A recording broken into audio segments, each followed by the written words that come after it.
The current situation in Afghanistan, for some reason, Pakistan has been blamed for the turn of events by politicians in the United States and some politicians in Europe.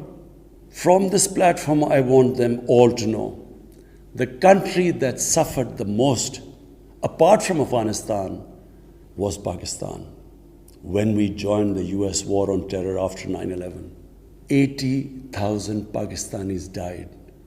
$150 billion was lost to our economy. There were 3.5 million internally displaced Pakistanis. And why did this happen?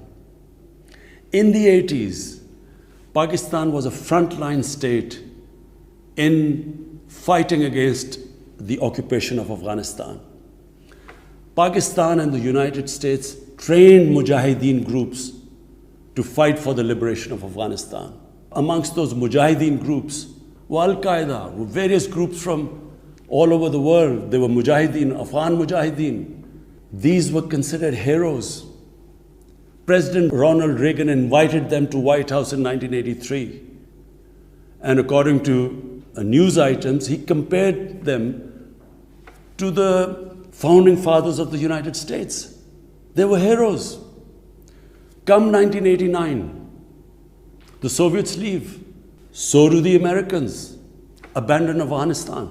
Pakistan was left with 5 million Afghan refugees. We were left with sectarian militant groups which never existed before. But the worst cut of it was that a year later, Pakistan was sanctioned by the US. We felt used.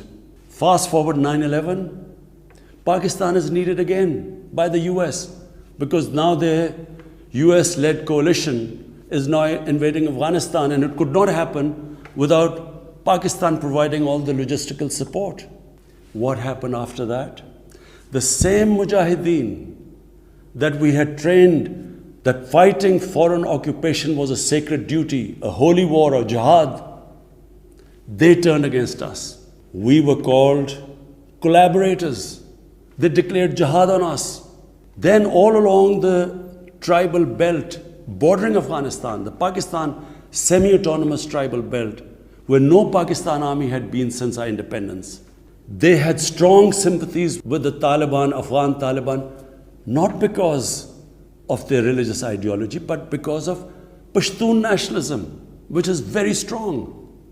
Then there were 3 million Afghan refugees still in Pakistan, all Pashtuns, living in camps, 500,000, the biggest camp, 100,000 camps. They all had affinity and sympathies with the Afghan Taliban. So what happened? They too turned against Pakistan. For the first time, we had militant Taliban in Pakistan. And they too attacked Pakistan government. When our army went in the tribal areas for the first time in our history, whenever an army goes into civilian areas, there's collateral damage. So there was collateral damage, which multiplied the militants to seek revenge. But not just that. The world must know that in Pakistan there were 480 drone attacks conducted by the US. 480 drone attacks. And we all know that drone attacks are not that precise. They cause more collateral damage than the militants they are targeting. So, who did the people whose relatives were being killed? Who did they seek revenge? Against Pakistan. Between 2004 and 2014, there were 50 different militant groups attacking the state of Pakistan. At one point, people like us were worried that will we survive this? There were bombs going all over Pakistan.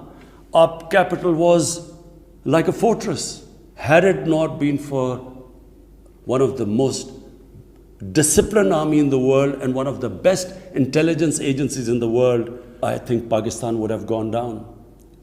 So when we hear this at the end, there's a lot of worry in the US about taking care of the people who helped them, the interpreters and everyone who helped the US. What about us?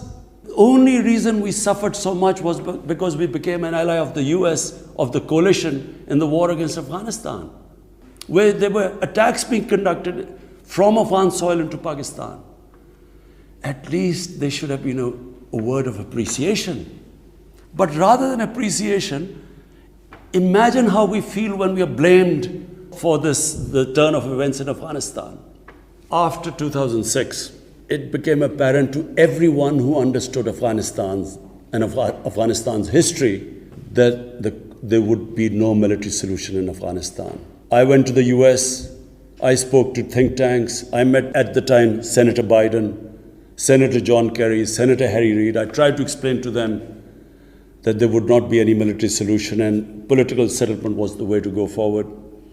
No one understood then. And unfortunately, in trying to force a military solution is where US went wrong. And if today the world needs to know why the Taliban are back in power, all the world has to do is do a deep analysis of why 300,000 well-equipped Afghan army, and remember, Afghans are one of the bravest nations on earth. Why did this 300,000 Afghan army give up without a fight? The moment a deep analysis of this is done, the world would know why the Taliban are back in power, and it's not because of Pakistan.